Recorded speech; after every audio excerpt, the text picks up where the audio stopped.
अस्सलाम वालेकुम। SM news के साथ मैं हूं अहमद नदीम। खबरों का सिलसिला बढ़ाते हुए खबर शामिल करते हैं। लाहौर से गन पॉइंट पर खातून को ज्यादती का निशाना बनाने वाले 3 मुलजिमान गिरफ्तार मुलजिमान ने 4 माह कबल दौरान डकैती 32 साल खातून को ज्यादती का निशाना बनाया था, जबकि मुलजिमान डकैती के मुतअद्दिद मुकदमात में भी मुलव्वस हैं। इसी हवाले से मज़ीद तफसीलात जानते हैं ब्यूरो चीफ बाबर भट्टी से। जी बाबर, आगाह कीजिएगा। जी दौरान हाउस रॉबरी गन पॉइंट पर खतून की ज्यादती का निशाना बनाने वाले 3 मुलजमान गिरफ्तार मुलजमान ने 4 माह कबल दौरान डकैती 32 साल खतून को ज्यादती का निशाना बनाया था, जबकि मुलजमान डकैती के मुतअद्दिद मुकदमात में भी मुलव्वस हैं। SP इन्वेस्टिगेशन सदर मोहम्मद ईसा खान की प्रेस कॉन्फ्रेंस।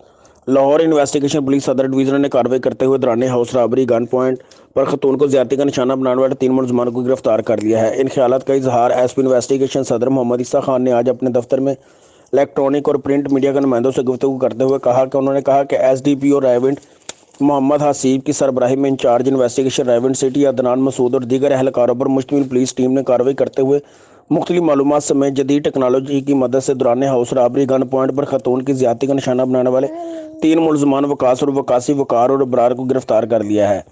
मोहम्मद ईसा खान ने बताया कि दरिंदा सिफ्त मुलजमान ने तकरीबन 4 माह कबल 32 साल खतून को ज्यादती का निशाना बनाया था। मुलजमान दौरान वारदात तलाई ज़ेवरात नकदी और दीगर कीमती अशिया भी लूट कर लिए गए थे। SP इन्वेस्टिगेशन सदर ने कहा कि मुलजमान के खिलाफ लाहौर के शहर के मुख्तलिफ थानों में डकैती के मुतअद्दिद मुकदमा ट्रेस्ट हुए हैं। इन्वेस्टिगेशन पुलिस टीम के मुख्तलिफ मालूमात समेत जदीद टेक्नोलॉजी की मदद से मुलजमान को गिरफ्तार किया। SP इन्वेस्टिगेशन सदर मोहम्मद ईसा खान ने कहा कि जराइम पेशा अनासर के खिलाफ भरपूर कार्रवाइयाँ जारी रहेंगी। जी बहुत शुक्रिया बाबर, तफसीलात से आगाह करने के लिए।